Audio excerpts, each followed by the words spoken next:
세상에는 참 다양한 종류의 사람들이 있는 것 같아요.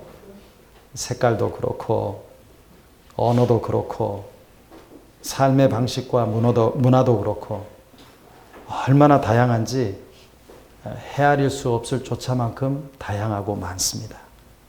저는 가끔가다 이런 생각을 한번 해봐요. 이 세상에 나와 똑같이 생긴 사람이 있을까?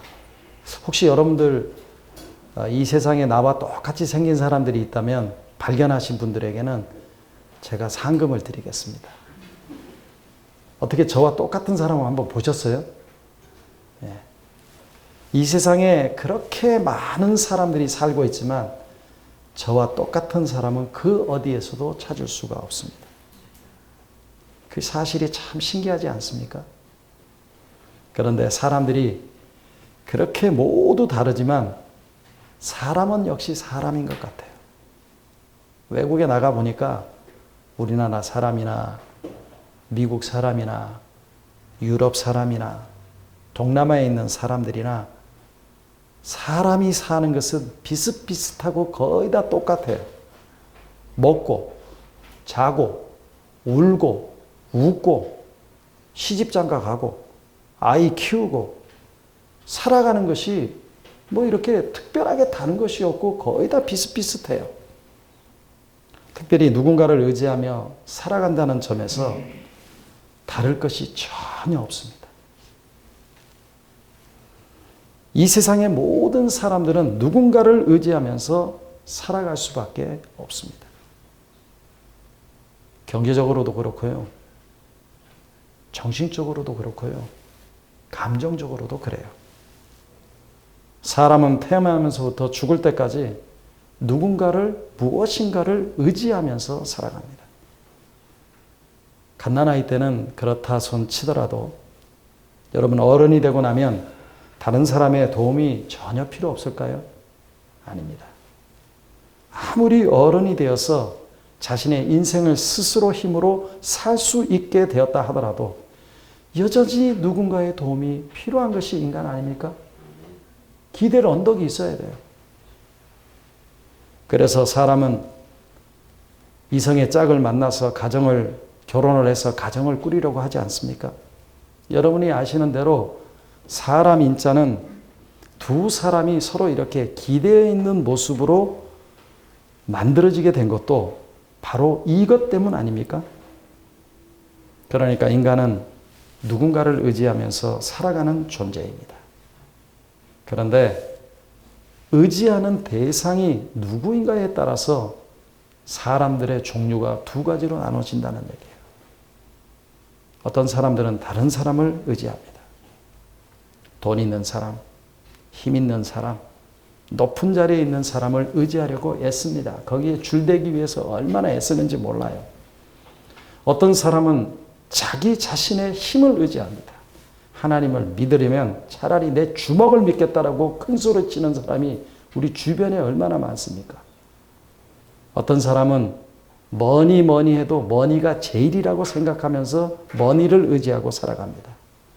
그들은 은행에 쌓아놓은 돈을 의지합니다.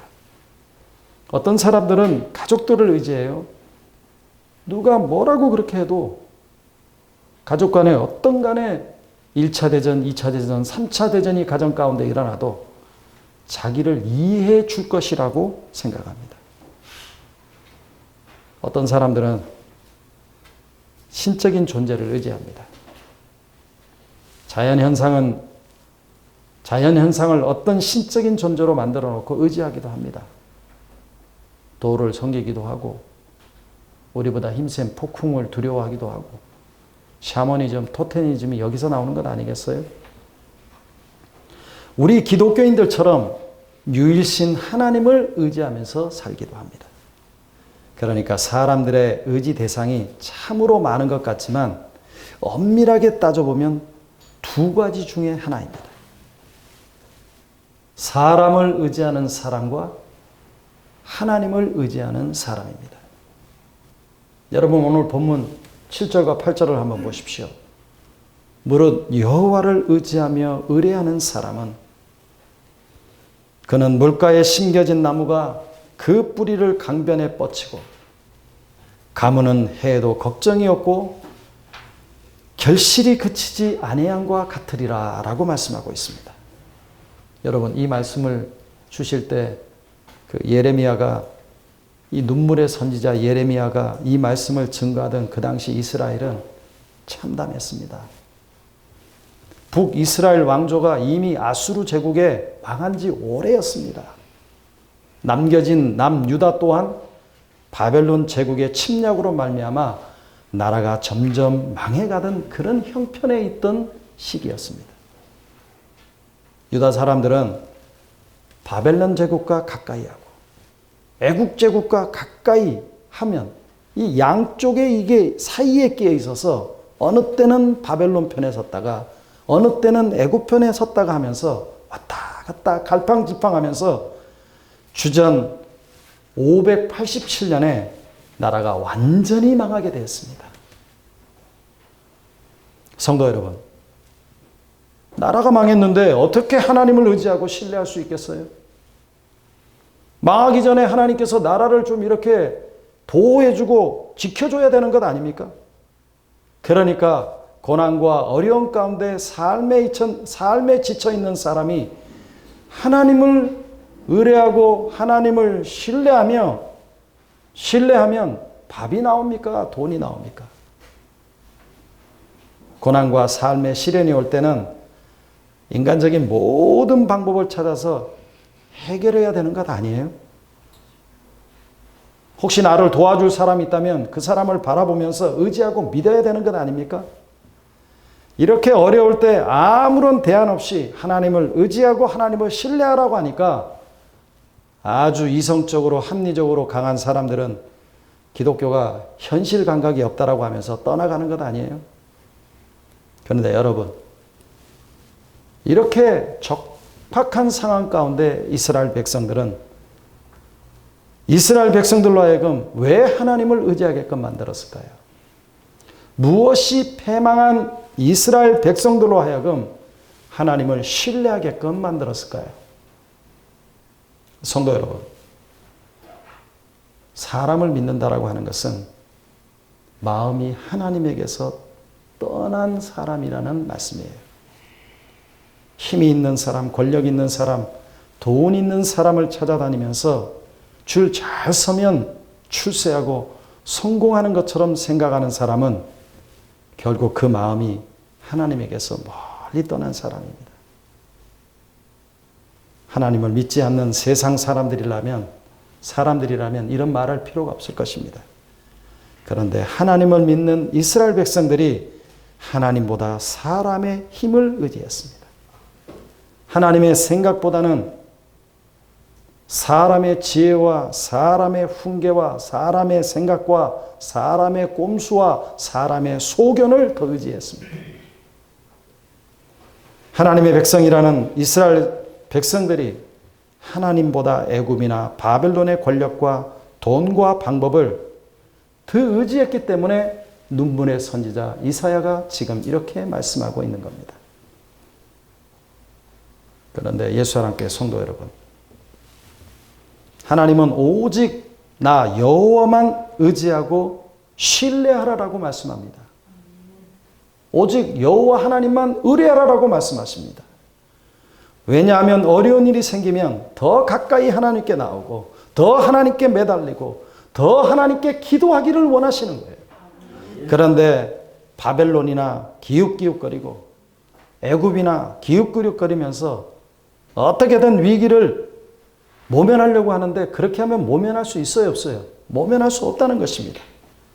그러니까 어떤 문제나 어떤 위기는 정말 그 문제가 아니라 사람을 의지해서 인간적인 방법으로 그 위기를 모면하려고 한다는 것이 문제 중에 문제라고 하는 거예요.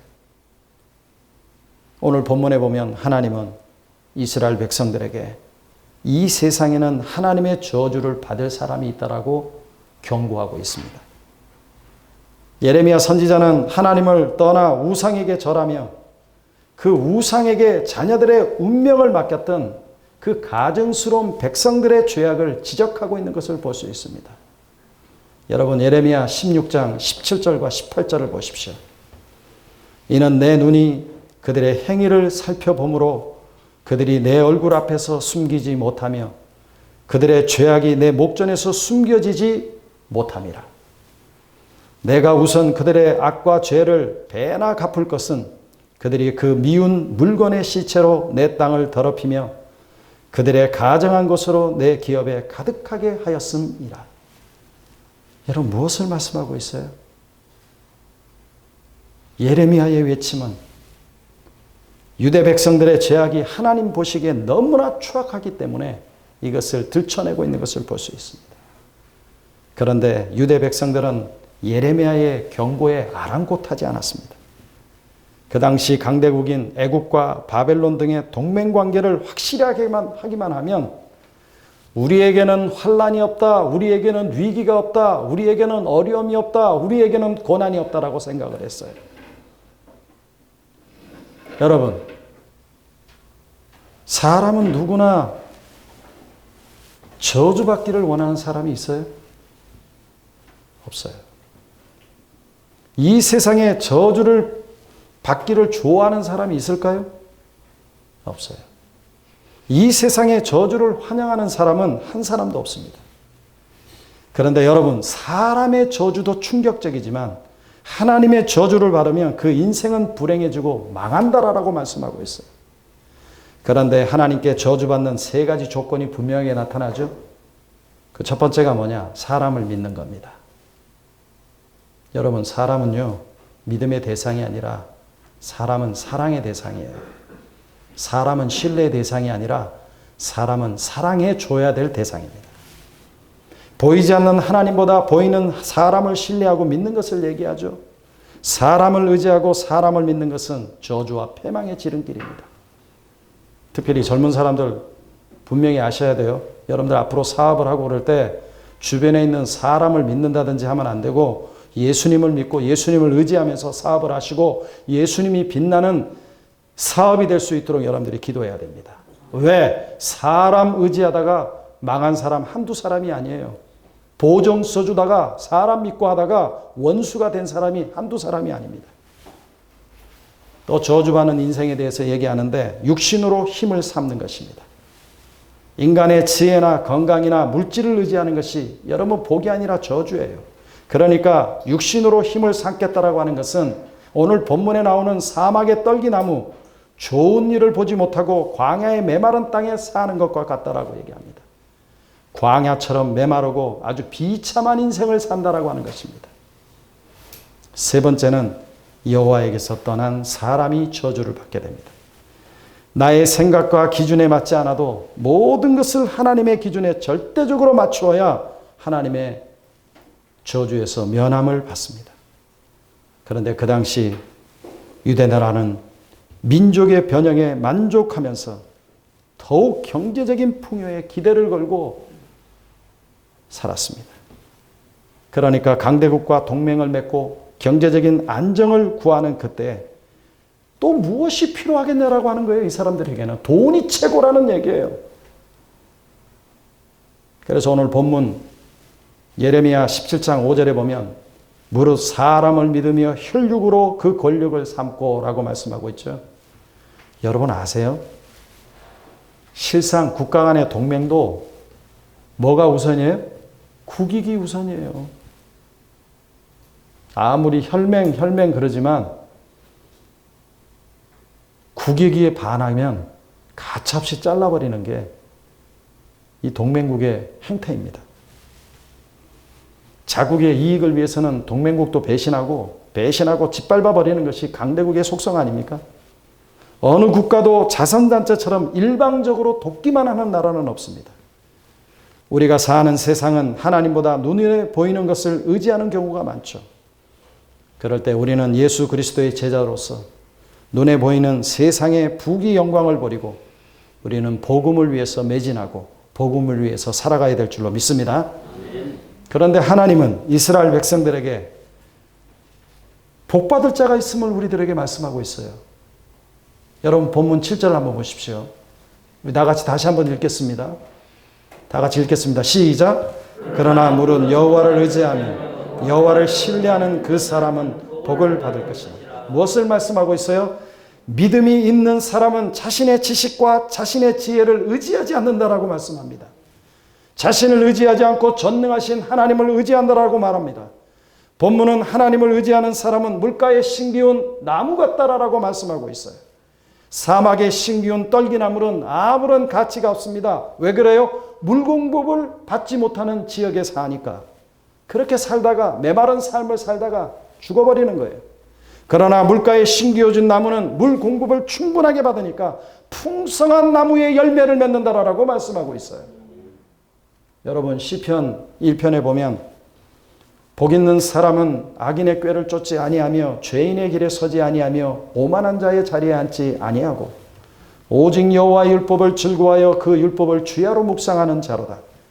그는 시냇가에 심은 나무가 씨를 쫓아 과실을 맺으며 그 잎사귀가 마르지 아니한 것 같으니 그 행사가 다 형통하리로다. 여러분 무엇을 말씀하고 있어요? 복 있는 사람은 죄를 생각하지 않고 죄를 멀리하고 악한 사람과 함께하지 않습니다. 또 하나님의 말씀을 주야로 묵상하며 그 말씀에 귀를 기울이고 그 세미한 음성에 귀를 기울이면서 살아갑니다. 그런데 여러분 오늘 시편 1편에 나오는 이 복 있는 사람에 대해서 1차적인 해석은 어떻게 해야 될까요? 바로 우리랑 여러분들에게 해석해야 될까요? 적용해야 될까요? 아닙니다. 이 복 있는 사람의 1차적인 해석은 바로 예수 그리스도에게로 갑니다. 예수 그리스도에게 대입을 해봐야 돼요. 그러니까 예수님은 악인의 꾀를 쫓지 아니하며 예수님은 죄인의 길에 서지 아니하며 예수님은 오만한 자리에 앉지 아니한다라고 말씀하죠. 예수님만 이렇게 하실 수 있는 거예요. 예수님만. 그런데 우리는 악인의 꾀를 쫓고 죄인의 길에 서고 오만한 자리에 앉았던 사람들입니다. 그러니까 여기에서 말하는 복 있는 사람은 예수님이 있는 사람을 얘기하죠. 예수님이 없는 사람은 악인의 죄를 쫓고 죄인의 길에 서고 오만한 자리에 앉아서 가증한 짓을 하지만 예수님이 있는 사람은 악인의 꾀를 쫓지 아니하고 죄인의 길에 서지 않으며 오만한 자리에 앉지 않는다라고 우리에게 말씀하고 있는 거예요. 그러니까 예수님이 있어야 복 있는 사람이에요. 물질적인 잣대로 보면 안 되죠. 사람의 힘의 잣대로 보면 이건 아니죠. 그러니까 성경에서 말씀하는 것은 예수님이 있어야 복 있는 사람이고 복 있는 사람은 예수님이 있는 사람입니다. 따라서 복 있는 사람의 비결은 하나님의 축복을 받는 비결은 예수님께로 하나님께로 돌아와야 된다라고 하는 거예요. 여러분 돌아온다라고 하는 것은 방향 전환을 의미하지 않습니까? 하나님이 계신 곳으로 돌이키는 겁니다. 예수님이 계신 곳으로 돌이키는 겁니다. 성령이 강하게 역사하는 곳으로 돌이키는 겁니다. 때로는 삶이 좀 잘못되었다면 각도를 조절하고 때로는 인생의 송두리째 유턴을 해야 됩니다. 근데 여러분 유턴하는 게 쉬운 일이에요? 쉬운 일 아니에요. 우리가 잘 아는 사도 바울 율법에 얼마나 열심히 득심이었습니까? 예루살렘에서 바리새인들로부터 예수쟁이들을 잡으려고 하는 허가증을 가지고 유대를 떠난 디아스포라에 있는 사람들을 핍박하기 위해서 가다가 다메스커스에서 부활하신 예수 그리스도, 십자가에 죽으신 예수 그리스도를 만나고 나서 그의 삶이 송두리째 터냈던 겁니다. 여러분, 저는 애초에 여러분들을 변화시킬 수 있는 사람이 아닙니다. 그런데 여러분들을 변화시킬 수 있는 분은 누구냐? 여러분들의 인생에 유턴을 할 수 있는 분이 누구냐? 예수 외에는 없습니다. 그러나 반드시 우리가 돌아와야 되고 그 돌아오는 길에 생명과 축복이 있고 이것이 지혜이고 이것이 믿음입니다. 성도 여러분, 탕자가 모든 실패에서 아버지께로 돌아왔을 때 상상을 넘어선 용서와 사랑과 축복이 기다리고 있었습니다. 여호와를 의지하며 의뢰하는 사람은 축복을 받습니다. 여호와 하나님이 복의 근원임을 믿고 의지하는 자는 인생의 복을 받습니다. 인간을 신뢰하는 자가 아니라 여호와 하나님을 신뢰하는 자는 축복이 있습니다. 성도 여러분, 오늘 본문에 나타난 하나님의 마음이 뭡니까? 오늘 본문에 나타난 하나님의 심정이 뭐예요? 하나님은 하나님의 백성들이 자기 자신만의 길에서 하나님의 길로 돌아서기를 원하십니다. 하나님은 자신의 길이 아니라 하나님의 길로 돌아오는 자를 매우 기뻐하십니다. 하나님은 자신의 길에서 유턴해서 돌아오는 자에게 모든 방법을 동원해서라도 도와주고 싶은 것이 우리 하나님이십니다. 하나님은 우리가 인간적인 방법이나 인간적인 장깨가 아니라 하나님을 의지하고 하나님의 신뢰하기를 원하시는 것이 우리 하나님의 마음입니다. 여러분, 하나님은 기다리시는 하나님이세요. 인간의 기다림은 한계가 있죠. 인간의 기다림은 늘 조건적이에요. 인간은 하나님의 역사를 기다리지 못하고 일이 좀 성취가 더디게 되면 초조해지는 게 인간 아닙니까? 그럴 때 일을 그르칠 때가 많죠. 그러나 우리 하나님의 기다림은 무한하십니다. 하나님은 우리가 저주의 길에서 더 이상 헤매지 않고 하나님께 돌아오기를 기다리시는 사랑의 하나님이십니다. 하나님은 우리가 절망의 길에서 더 이상 허우적거리지 않고 더 이상 질퍽되지 않고 하나님께 돌아와서 하나님을 의지하고 하나님을 신뢰하기를 원합니다. 예수사랑교회 성도 여러분, 믿음은 의지하는 겁니다. 믿음은 세상을 의지하는 것이 아니라 하나님을 의지하는 겁니다. 믿음은 자신을 의지하는 것이 아니라 전능하신 하나님을 의지하는 겁니다. 믿음은 사람을 의지하는 것이 아니라 모든 것에 탁월하신 그 하나님을 의지하는 겁니다. 모든 사람들은 보편적으로 무엇인가 의지합니다. 사람이나 방법이나 돈이나 환경이나 인맥이나 인간의 합리적인 생각이나 인간의 분석, 인간의 계산기를 의지하는 것이 아닙니다. 여러분들은 무엇을 의지하고 있습니까? 하나님입니까? 내 자신입니까? 하나님이 아니라 사람입니까? 그러니까 인간은 무엇인가 의지하고 믿고 있는데 그 믿는 자들의 속성 중에 하나는 믿으면 맡긴다라고 하는 거예요. 그래서 하나님을 의지하고자 하는 자는 먼저 하나님을 잘 믿습니다. 그래서 하나님이 주시는 뜨거운 열망과 믿음의 뜨거운 믿음이 있습니다. 그러므로 믿음과 열정을 가지고 그리스도를 위해서 집이나 형제나 전토를 벌일 수 있는 믿음을 가지고 있는 것입니다. 여러분, 사람을 믿는다라고 하는 것은 사람의 지혜와 사람의 능력과 사람의 권력과 사람의 성실성을 믿는다는 것 아니겠어요? 그러나 사람을 믿는 것은 한계가 있습니다. 여러분, 사람을 믿는 것은요, 우리가 실패할 수 있고 저주받을 수 있는 이 모험심을 가져야 됩니다. 그러면 예수사랑교회 성도 여러분, 여호와를 의지하고 의뢰하는 사람은 어떻게 됩니까? 본문 7절을 다시 한번 보십시오. 우리 다 같이 한번 읽어볼까요? 자, 시작. 그러나 무릇 여호와를 의지하며 여호와를 의뢰하는 사람은 복을 받을 것이라고 하였습니다. 그러면 여호와를 의지하고 여호와를 의뢰한다라고 하는 말씀이 무엇을 의미하는 겁니까? 다시 말해서 하나님을 믿는다라고 하는 것은 하나님을 의지하는 것입니다. 그게 하나님의 백성입니다. 여러분, 그냥 교회 나와서 이렇게 앉아있다가 간다고 해서 하나님의 백성이 아닙니다. 정말 모든 일에 하나님을 믿고 의지하는 사람이 하나님의 백성입니다. 하나님은 언제나 변함없이 당신의 약속을 지키시는 분이십니다. 우리는 하나님의 약속을 저버릴 수 있고 하나님의 약속에 대해서 깨울 수도 있습니다. 그러나 우리 하나님은 그 약속을 변개하지 않으시고 끝까지 지키시는 하나님이십니다. 하나님께서 어디로 인도하실지 끝까지 의지하며 따르는 그런 백성이 하나님의 백성입니다. 지금은 눈에 보이지 않고 손에 잡히지 않고 믿고 의지하는 사람이 하나님의 백성인 것입니다. 주님을 믿고 의지하는 사람은 바로 물가에 심겨진 나무와 같다 말씀합니다. 여러분, 본문 8절을 한번 보십시오.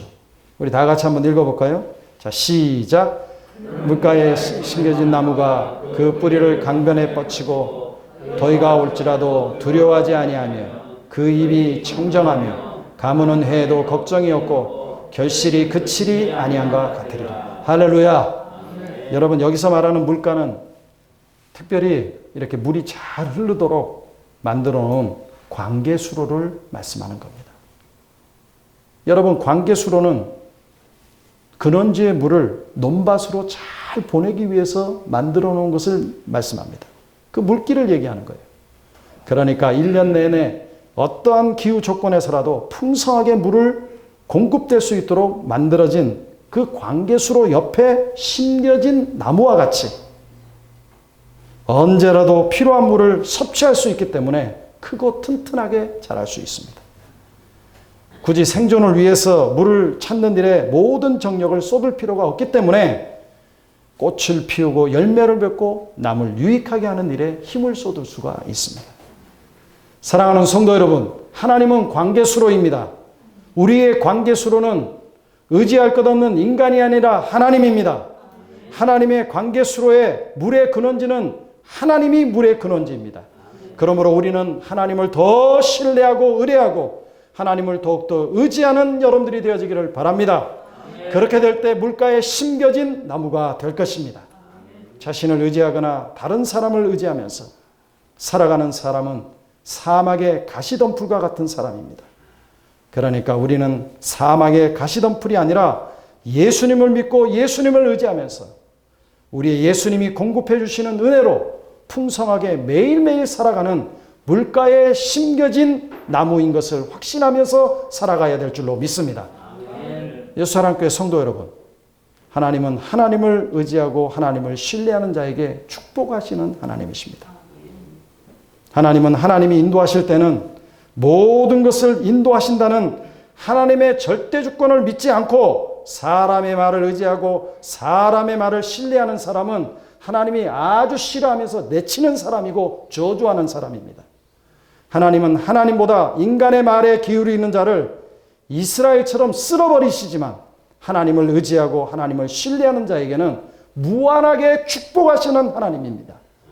그러니까 하나님의 물가에 심겨진 나무가 되게끔 하는 거죠.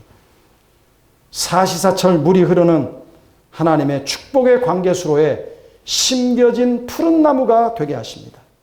이런 자에게 주시는 축복이 뭡니까?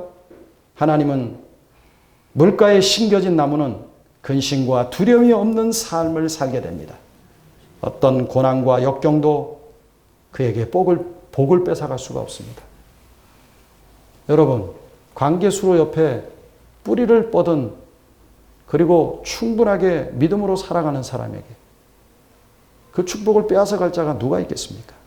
뿐만 아니라 그 입이 청청해서 결실이 그치지 않는 풍성한 삶을 살아가게 됩니다.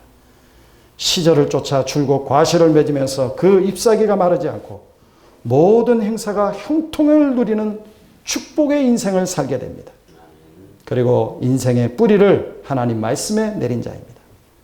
하나님만 의지하고 하나님만 믿고 따르는 그 사람은 하나님의 축복을 받은 자입니다. 사랑하는 성도 여러분, 하나님은 우리에게 하나님을 의지하며 하나님을 신뢰하고 하나님을 의뢰하라고 말씀합니다. 그러니까 믿음은 하나님을 신뢰하고 하나님을 의지하는 겁니다. 하나님만 의뢰하는 겁니다. 그런데 여러분, 우리는 전적으로 타락이기 때문에 우리의 죄성은 하나님을 의지하고 하나님을 의뢰하는 것에 대해서 반발하고 그리고 아주 싫어하는 못된 성품이 있습니다. 우리의 죄성은 하나님을 의지 않고 나의 자아의 소리와 나의 감정과 충동으로 말하고 행동하고 하나님이 원하시는 길이 아닌 길로 가고자 합니다.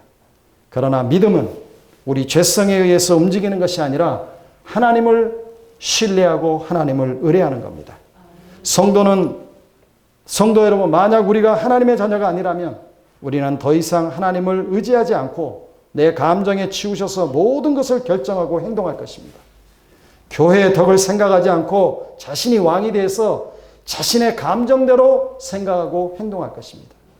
결국 하나님이 가장 슬퍼하시는 실패의 길로 갈 수밖에 없습니다. 그러나 우리가 하나님의 백성들이라면 나를, 사람을, 환경을 의지하는 것이 아니라 하나님을 신뢰하고 하나님을 의지하는 겁니다. 여러분, 하나님을 의지하고 예수님께로 돌아가십시오. 하나님께 돌아오는 자에게 하나님은 물가에 심기운 나무로 살게 합니다.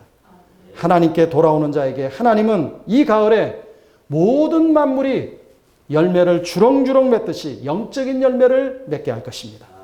영적인 열매로 충만하게 만들어 주실 줄로 믿습니다. 그러면 성도 여러분, 하나님을 의지하기 위해서는 어떻게 해야 될까요? 수요일 날 3일 예배, 금요일 절대 기도 시간에 나오세요. 주저하지 말고 나오세요. 시간 없다고 너무 바쁘다고 핑계대지 말고 나오세요. 피곤하다라고 말하지 말고 나오세요. 생명이 예배에 있고 생명이 달려있는데 못 나올 이유가 없어요.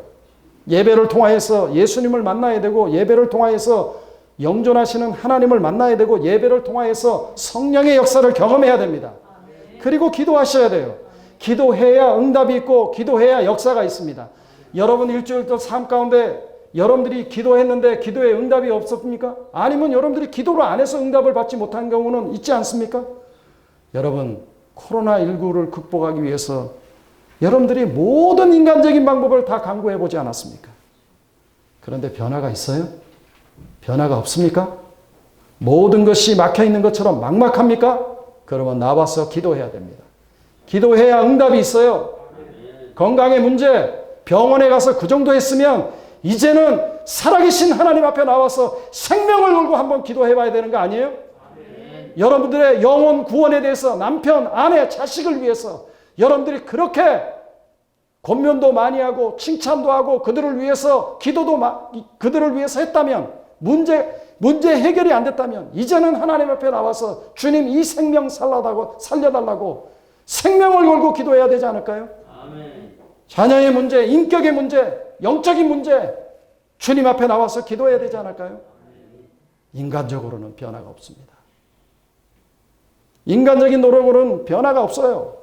그러나 예배를 통하여서 하나님이 주시는 세미한 음성을 듣고 예배를 통해서 하나님을 만나게 되면 감동이 있고 거기에 변화가 있는 거예요.